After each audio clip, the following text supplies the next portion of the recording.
Maraming salamat, Director Levy Pacundo.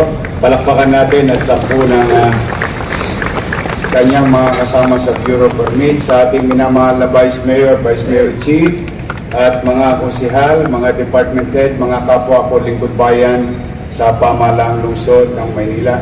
Nakalimutan ikwento ni Levy. There was an incident about 2 weeks ago before the typhoon. There is this taxpayer, nagbayad siya sa national government at nagbayad din siya sa local government. And this owner,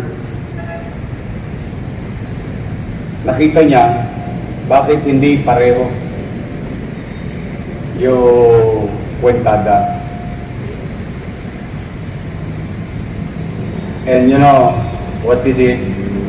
He sent these people back to the city government only to pay the real amount, which is amounting to more than 500,000 pesos to correct the payment.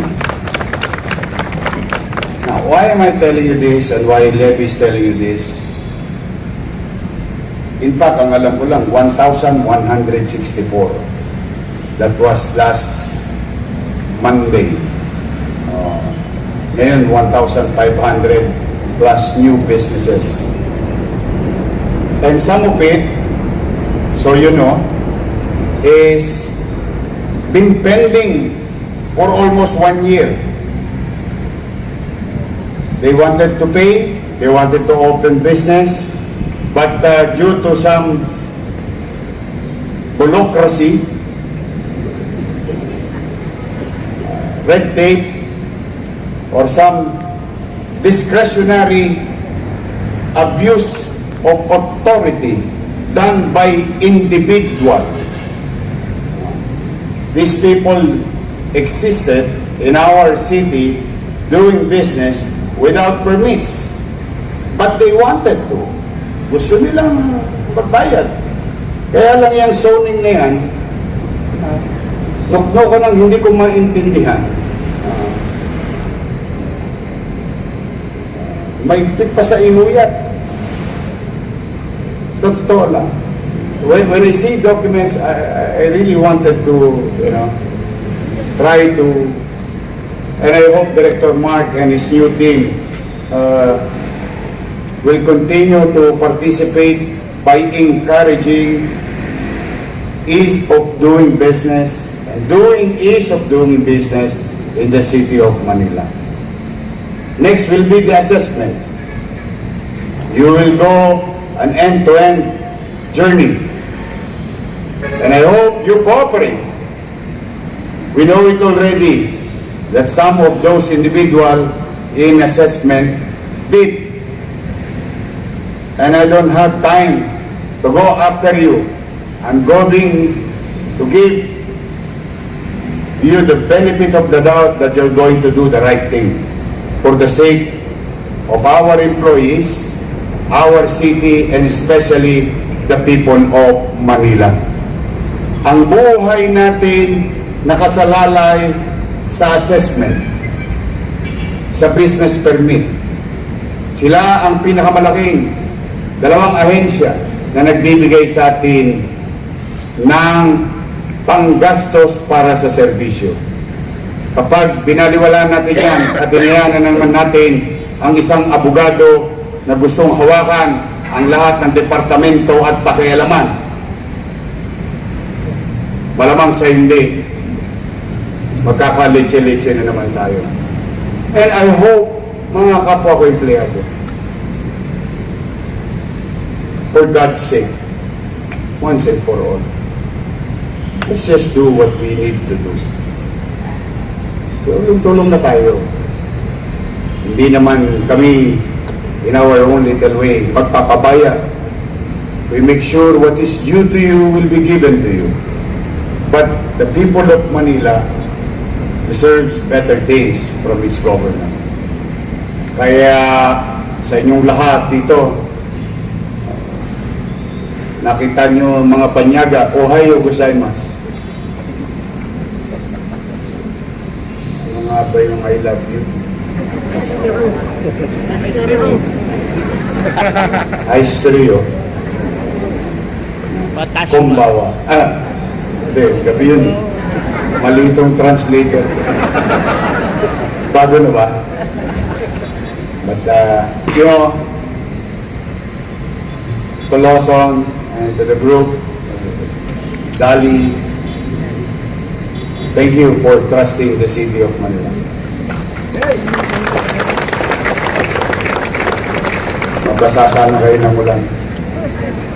Dumami pa kayo. Pag tayo'y nakitaan, ulitin ko po ito mga kapwa ko empleyado. Kapag tayo'y nakitaan ng certainty, business will come. If we are always certain in our rules and consistent with our effort, business naturally will come. Certainty attracts opportunity.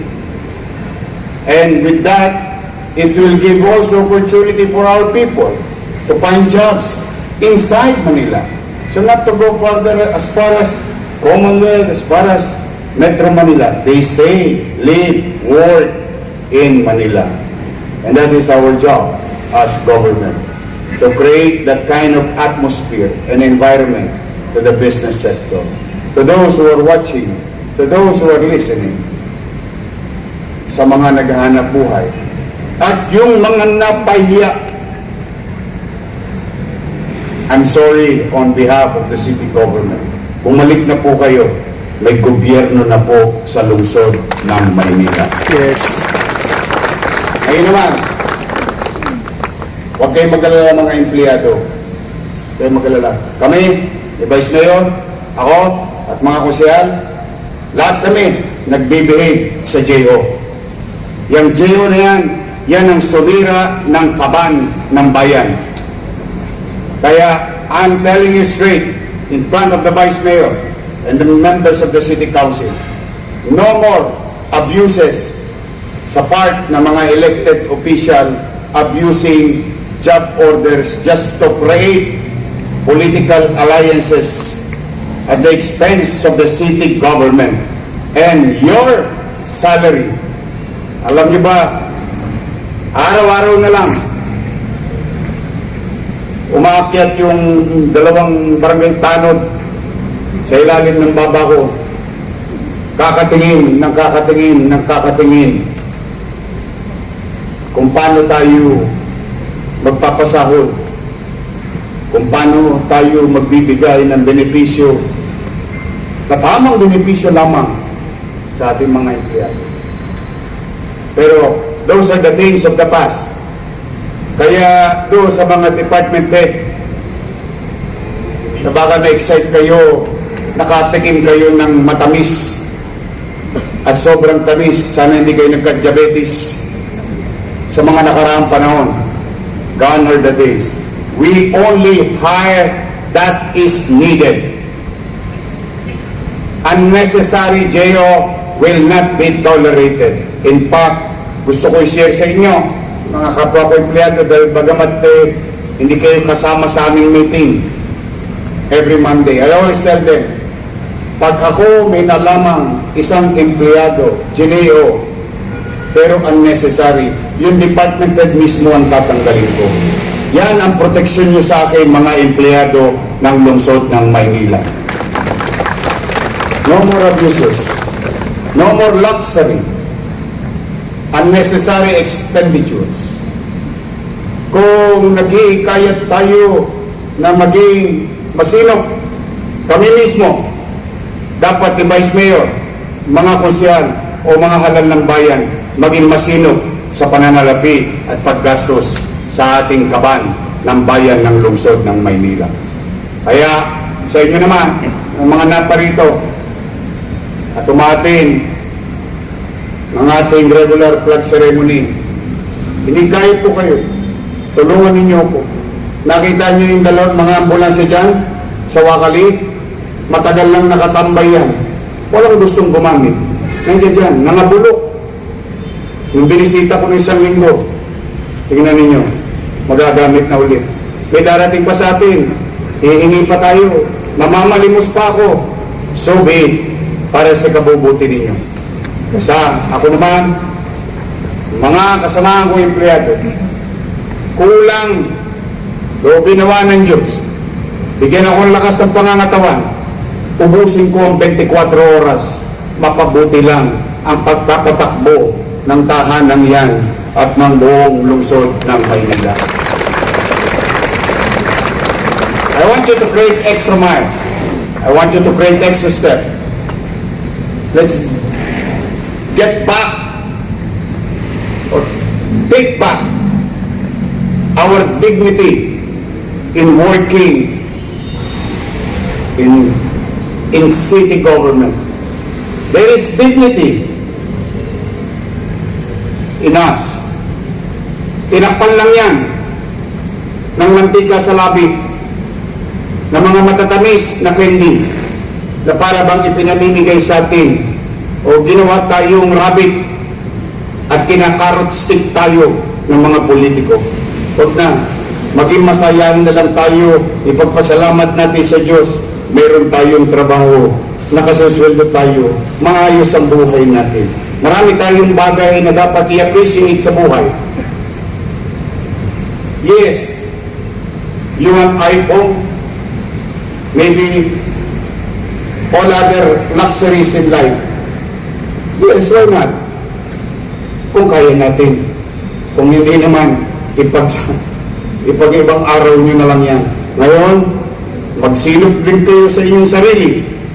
Hindi araw-araw, Pasko.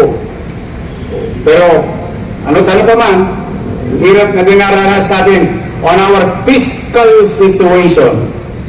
Pumanatag kayo, laging may sweldo.